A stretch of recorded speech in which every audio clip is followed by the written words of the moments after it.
میرے پیارو میرے یارو، ایک تازہ نظم سنیں، شور۔ یہ سناٹا کیوں ہے؟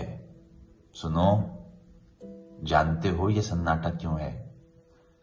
یہ سناٹا کیا ہے؟ یہ چپ خاموشی بے صدا سا خلا کس لیے ہے؟ اگر شور ہے تو یہ پھر سانس لینے کی آواز تک کیوں نہیں آ رہی؟ زندگی کیوں نہیں ہے؟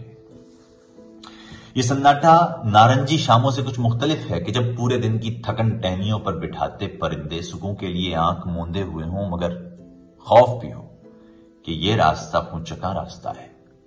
یہ سناٹا اس رات سے مختلف ہے کہ جب نیند سے خواب باندھی نگاہیں کسی نرم آہٹ سے خاموشیوں کے اشاروں میں کروٹ وصولے۔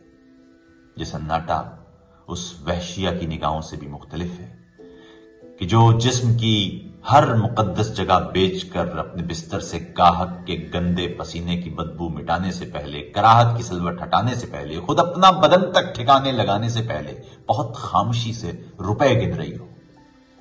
یہ سناٹا اس جھیل کے نیلگوں پانیوں سے الگ ہے کہ جو موسموں کے تغیر میں سارے پرندے، سبھی مچھلیاں، زرد پتے، کناروں پہ وقت اور کنکر لیے بیٹھے لوگوں کی سرگوشیاں کھو چکا ہو مگر منتظر ہو۔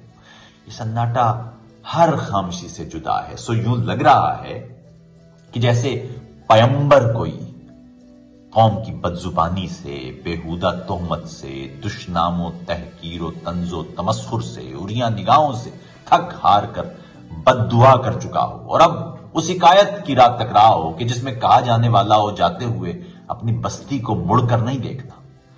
یہ سناٹا دراصل ایک بے بسی ہے، پیمبر کی آنکھوں سے بہتی ہوئی ہار کی بے بسی۔